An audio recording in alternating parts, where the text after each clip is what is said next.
Hello， 大家好，我是塔塔。天气一冷就想熬汤，今天来跟大家分享这道很经典的萝卜玉米排骨汤。要如何运用这些平凡的食材，增加汤的层次，熬出美味的汤，让汤喝起来带有自然鲜甜的滋味。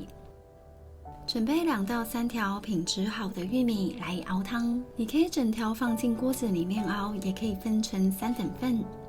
像这样，玉米转一下，刀子切到一半，然后用手把玉米折断的方式。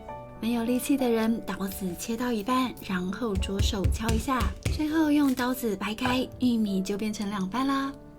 熬汤我喜欢用蒜苗，在汤里面加1-2根的蒜苗，汤就会有自然鲜甜的滋味。省钱一点，用葱也是可以的。蒜苗呢，像这样轻轻的打一个结，这样固定住，叶子就不会乱跑了。蒜白的地方切掉1小段，这样才能放得下锅里。熬萝卜汤一定要切一点姜片，平衡蔬菜的寒。这边大约是15克左右。蒜头像这样抓1大把的分量，我会多放一点蒜头来熬汤，汤的味道会很棒哦。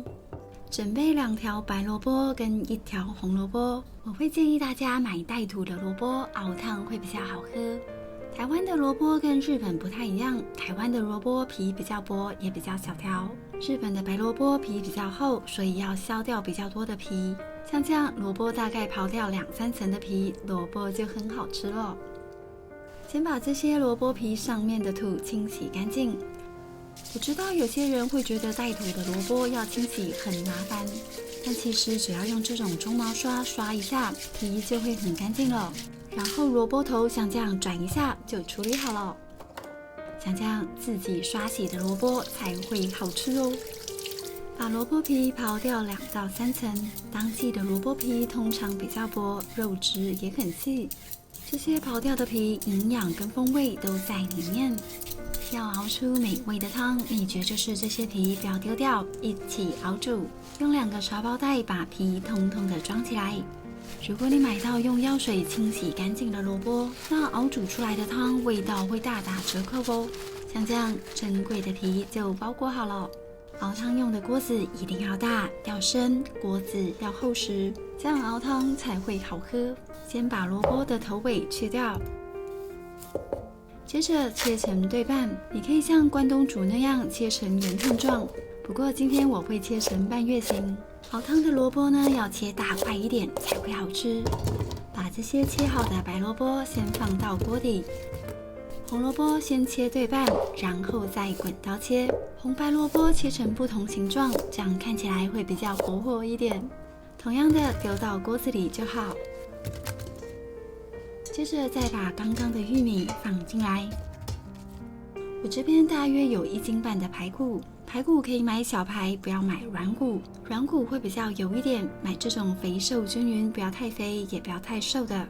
准备1锅水来汆烫排骨，想要嫩嫩的排骨，汆烫也是有秘诀的，不要用冷水，也不要用热水，要从温水开始汆烫。热水的话，蛋白质会紧缩，排骨的血沫也不容易渗出。温水是最容易释放血沫的温度。不要把汤煮滚，像这样快滚的状态就可以把排骨捞起来了。捞起来之后呢，立刻放到水里面来降温。接着再把排骨渗出来的血沫清洗干净。这骨头边边呢有血沫跟碎骨头，要清洗干净才可以，这样喝汤的时候才不会吃到碎骨头哦。把洗干净的排骨放到锅子里，均匀的跟蔬菜摆放在一起。把这2根蒜苗放进来，压一下，姜片跟蒜头也放进来，不要忘记这2包美味的精华哦。再来1小匙的白胡椒粒，增添风味。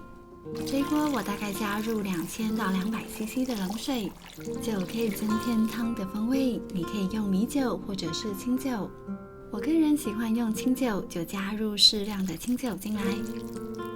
煮萝卜汤从冷水开始煮，不要看这一锅料满出来的样子，蔬菜煮熟之后就会缩，不要担心。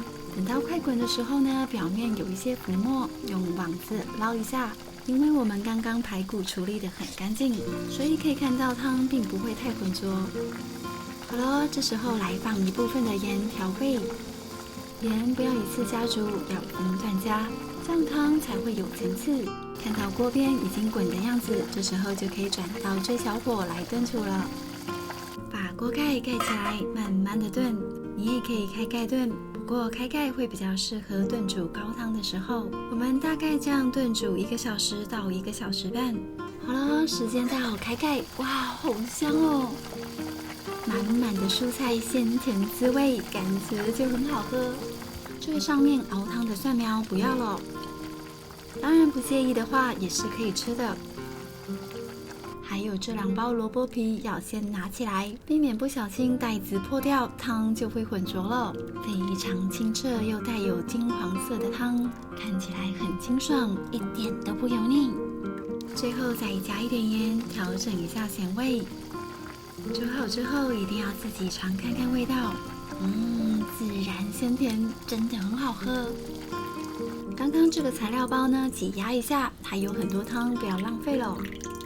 像这样超级简单、经典又美味的萝卜玉米排骨汤就完成啦！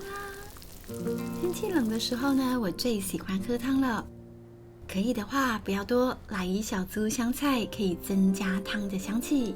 虽然萝卜玉米排骨汤我们从小喝到大，但是透过这些小技巧，可以让你的汤喝起来更好喝，更有层次。好了，看得我肚子已经咕噜咕噜的叫了，那我又开动喽。这萝卜呢有没有煮透，看侧面就知道。看到外面跟里面的颜色一致，就知道萝卜相当的入味。红萝卜也炖煮得相当鲜美。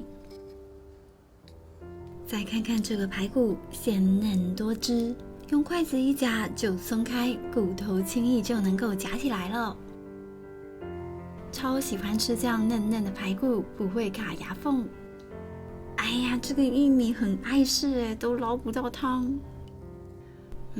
舒服多了。如果你跟我一样很爱喝汤的话，一定要试试这个煮法。不要看这么大一锅汤，爱喝汤的人一大锅都不够喝。如果你觉得喝汤不会饱，加一点面进来就是很好吃的汤面哦。这是我自己做的全麦面，面超弹牙，超好吃的。好了，今天的影片就到这里。喜欢我的分享，记得帮我点赞跟订阅，还要开启小铃铛哦。那我们下次再见，拜拜。